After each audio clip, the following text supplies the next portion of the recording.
Hi, it's Ria Staro. Hello, Cancer placement. So, yes, this is your love reading, end of the month love reading. Okay, so syempre, before tayo mag-start, kung hindi ka pa nakakapag-subscribe, please do subscribe and hit the notification bell para lagi po tayo maging updated sa mga mangyayari pa lang. Okay, and yeah, don't forget na mag-follow sa atin pong FB page. Okay, and pagdating naman sa ating private or personal reading, kung meron pong tanong, okay, message lang sa ating pong FB page for more info. Okay, so there. Okay. So, Cancer. Ano bang meron? Okay, so kuha ko ng dalawa dito. Titingnan natin kung ano bang meron in general, no?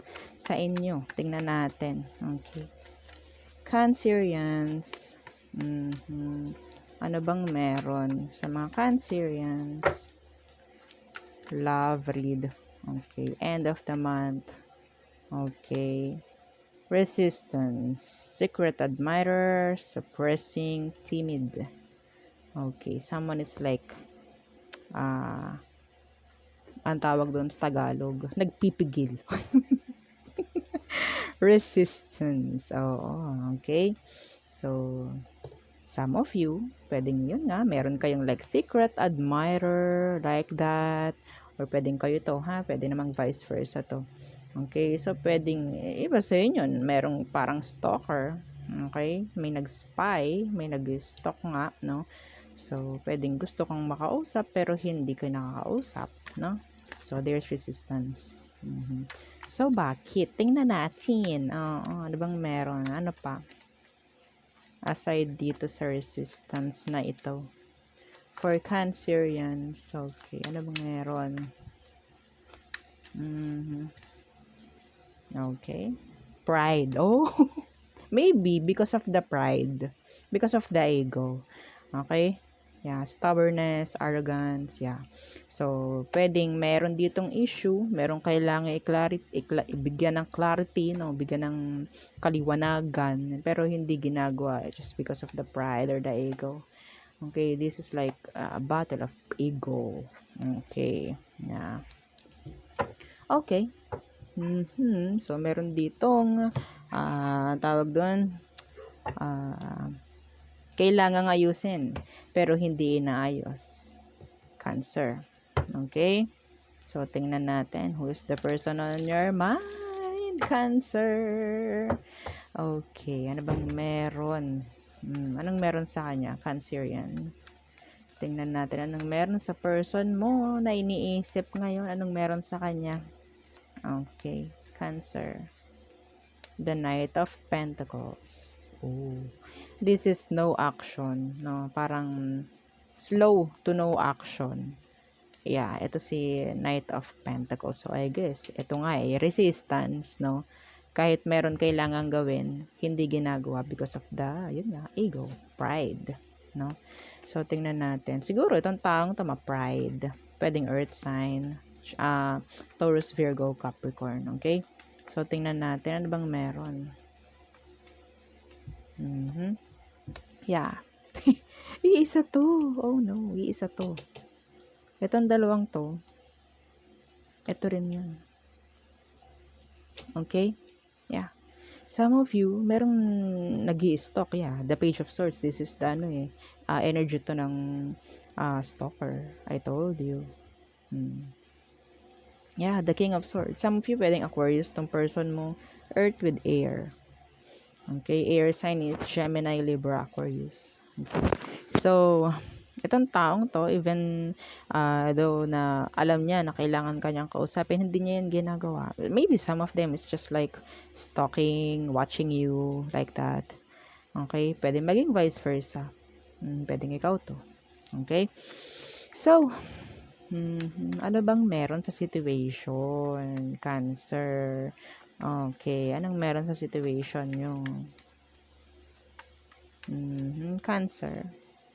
The Queen of Pentacles sa situation. Okay. What's with the Queen of Pentacles?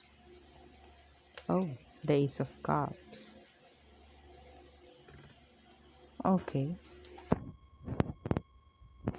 Sa situation is like, pwedeng someone is like guarded, I guess, no? Guarded, or maybe isa sa inyo is totally like focus na pagdating sa self sa ngayon. So that's why parang yung energy is too intimidating, no? Parang, yeah, no? Parang yung nakakatakot, no?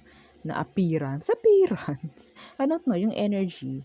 Okay, well, kung ito ay ilalagay natin sa situation is, someone is like, gusto pa rin talaga mag-offer ng cup of love dito.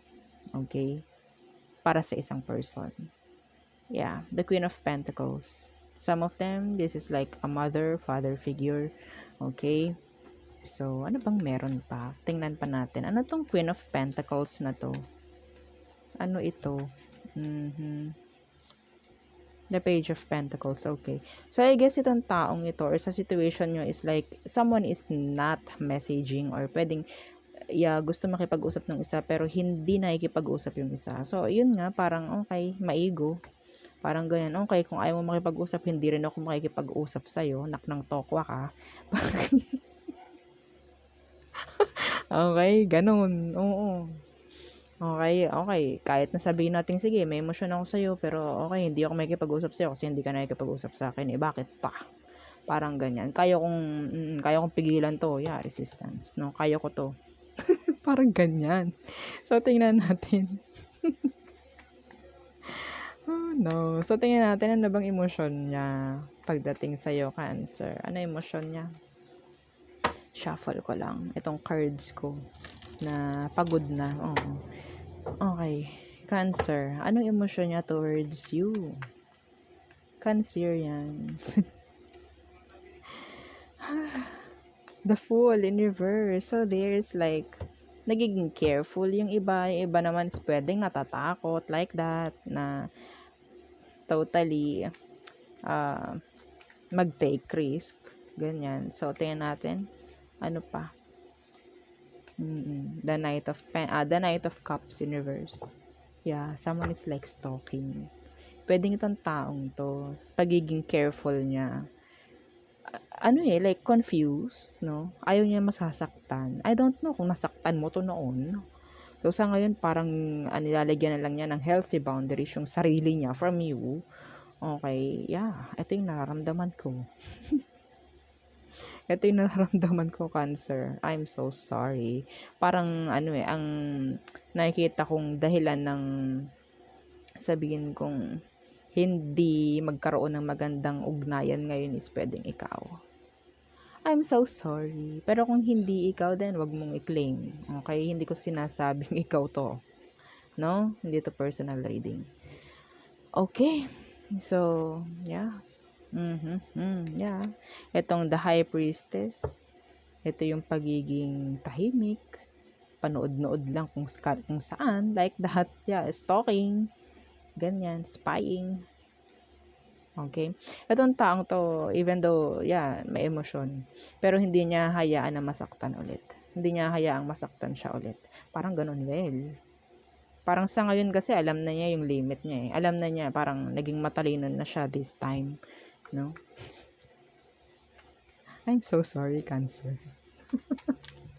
Tingnan natin, ano bang meron? Emosyon mo. Okay, ano emosyon mo sa kanya, Cancer? Ano emosyon mo sa kanya?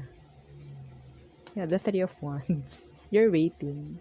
You're expecting na siya yung gagawa ng something. Action. Okay. Pero, yeah. So, this is like, battle of ego. This is like a waiting game.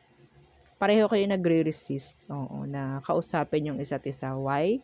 Pwede kasing because of the pride. May pride ka, ayaw mong makakarinig sa taong to ng kung ano-ano. And yes, may pride din itong person mo dahil ayaw niya na pwedeng masaktan siya ulit, ganyan. Pwedeng itong taong to ang nakipag-usap sa'yo noon, like, okay, this is it. This is it, pansit. Ayoko na, like, okay, this is enough, like that.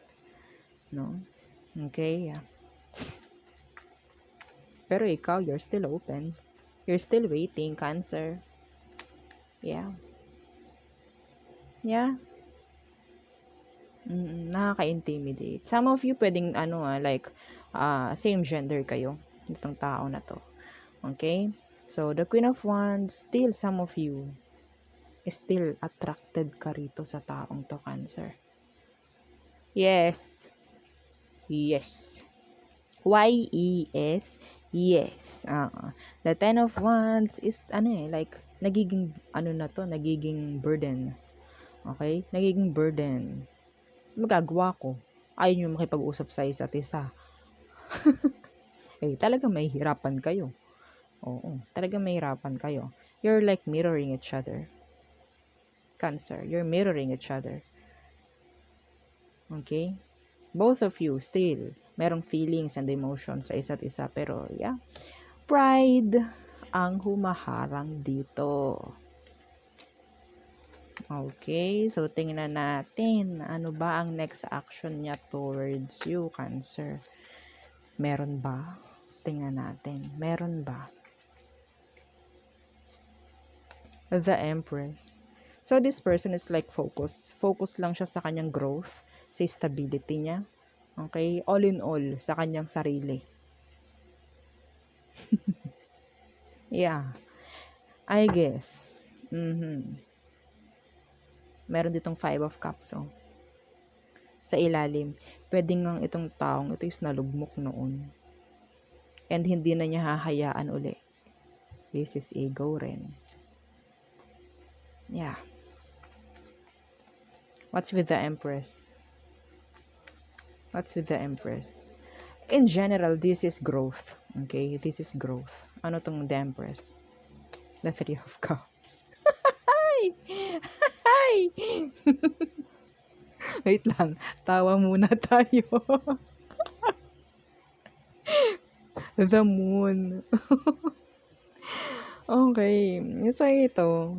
Even though may kagustuhan na makipag-reconcile itong tao na to sa'yo, Cancer, no? Hindi nyo yun ipapaalam. Bakit? Siyempre, yun nga sabi ko because of the pride, because of the ego. Nakatago lang yun. Okay? Nakatago lang. And, parang ginagawa ng taong to lahat ng kailangan niyang gawin para sabihin nating masabi niyang successful siya, even, or masaya siya, kahit sabihin nating wala kayo. Yeah. The 3 of Cups, this is success. In general. Okay? Pwede kasing ang mangyayari rin is like, i-grow ko muna yung self ko. Like that. And, if ever, magkaroon tayo ng like, parang pagkakataon, no, na mangyaring magkita uli, hindi na ako yung dating ako. Like that. Hindi na ako yung dating akong kilala mo. I-grow ko muna yung sarili ko. Like that. Okay? So, tingnan natin, ano ba ang outcome? Iba talaga pag ako nagamit nito Oo. Nalawak. Tingnan natin ano bang outcome nyo, Cancer. Okay. The 8 of Pentacles in reverse. Okay. Why? Why the 8 of Pentacles in reverse? This is like lack of effort. Okay? Lack of effort. Why? The King of Wands. Yeah. You're mirroring each other. Ang hirap nito, Cancer. Kasi ang nakikita ko rito is like, focus niya is growth. I guess you, ganun din. Okay? So, nandyan yung chance na pwedeng darating yung pagkakataon na hindi nyo nakilala yung isa't isa. Ibang-iba na. The King of Wands, this is managing. Okay? This is like growing in general. Okay? So, I think, if ever, na magkakaroon ng opportunity yung isa't isa, na magkaroon ng connection again, I guess hindi na masyadong like, mabibigyang pansin itong connection kasi masyado ng busy. Both of you. Masyado ng busy. Wala nang time sa harutan. Oo, wala na. Puro seryosohang bagay na to. Okay? Puro seryosohang bagay. Pero, ang nakikita ko rito, kung walang gagawa nga or kung walang mag-initiate no, ng pag-uusap dito or whatsoever na kailangan gawin, nandyan yung sabihin natin magiging miss opportunity ito. Okay? Kasi dumating sa puntong sobrang tagal na nung paghihintay dito. Okay? Sobrang tagal na. Yeah. Because of the what? The takot. Okay? May pride ako. Pero deep down, some of you may takot. Okay? May takot. I don't know. Well, na ma-reject. Okay? The Ace of Pentacles in reverse. This is a miss opportunity. Kung gagawin nyo talagang hahayaan nyo na lang to. Alam nyo, kailangan lang alisin tong pride. Kailangan lang alisin yung takot if ever na kakayanin, may chance to. Cancer. Yeah, meron. Okay? Yeah, next action niya kasi is to grow. Yeah, to grow.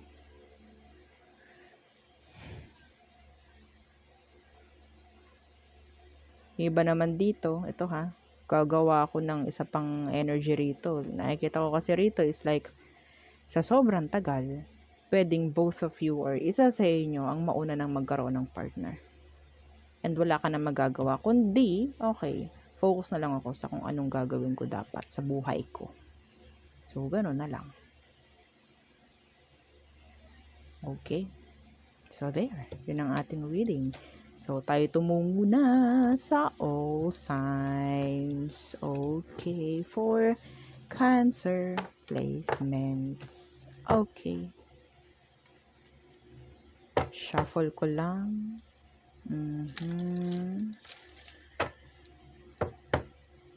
Okay. Cancer. Aries through Pisces. Okay. Aries. They still want you. Pero hindi nila sure kung talagang open pa or okay pa pagdating sa emosyon. Yeah. Taurus. Okay. Being arrogant. Naging arrogante sila. Some of them may pagka-dark side. May dark side sila. Like player. Mga ganyan. Some of them may third party involved. Okay. Gemini. So, si Gemini, I think if they are single, okay, parang nai-intimidate sila pagdating sa'yo. Some of you, pwedeng itong si Gemini is like, okay, focus ko ang aking stability, focus ko, kaperahan ko, career ko, pero deep inside, hindi sila masaya. Feeling nila incomplete. Bigyan ng inner boom. Inner boom nga ba yun? I don't know. Mali pa. So, tingnan natin. Cancer. Oh, no. Some of them, pwedeng like, nawawalan na sila ng pag-asa, no? Nawawalan na sila ng pag-asa. I don't know. Some of them still longing, still waiting, still wanting you. Okay. So, next is Leo. So, si Leo, pwedeng meron ditong opportunity na may mangyayaring offer. Okay. Some of them is pwedeng magiging responsible like that. Okay. Next is Virgo. So, si Virgo, I think meron silang like hindi nila kayang i-offer yung cup of love pagdating sa'yo. Yeah. Ayaw nila nang nahihirapan. I don't know. Maybe nahihirapan sila pagdating sa'yo. Nahihirapan mag-open up like that. So, okay, ayoko mahirapan. Dadrop ko na to. Like that. So, Libra. Okay. I think they're confused. Pwedeng gusto ka nilang i-message. Gusto ka nilang kausapin. Pero, yeah, in general, they're confused. Okay.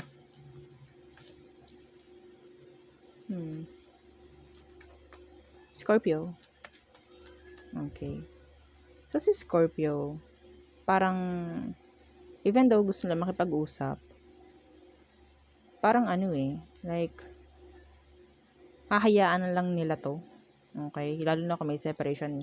May separation kasi dito ako nakikita. Okay? Parang, kahit gusto nila makipag-usap, kung hindi ka makikipag-usap, hindi sila makikipag-usap.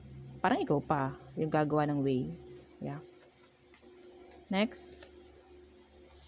Sagittarius. Nagpapaka-busy. Okay? Nagpapaka-busy ito. Okay? Para ano? Para hindi niya like, mai-focus. Kasi pwedeng dinid-distract niya yung sarili niya from wanting you. I guess. Oo. Okay? Parang yung work ang ginagawa niyang dahilan. Or way. Next is Capricorn. Okay. So, si Capricorn, ayaw na niya ng conflict. Yeah. Ayaw na niya ng drama. Okay. Some of them, open sila for communication. Yeah. Okay, Aquarius, so they're just like waiting. Yeah. Okay, someone is, meron ditong Aquarius na nakakaramdam na parang, wala ka nang pakialam sa kanya, like that. Okay, next is Pisces. Okay, so si Pisces, I think this is closure. For some of you, this is closure. Yeah, the Nine of Swords. Okay, iba rito, kung meron ditong, kung LDR kayo, no, ng Pisces na to, pwedeng nahihirapan siyang magkaroon kayo ng like reconciliation. Excuse me, ng reconciliation dahil, I guess, because of the distance, no? Parang isang hadlang or isang dahilan niya kung bakit hindi niya magawang makipag-ayos, I guess. Iniisip ka niya palagi. Yeah, iniisip ka niya. So, there, yun ang ating reading for you, Cancerian placement. So, yeah, thank you. Don't forget to like, share, and subscribe. So, bye. Thank you.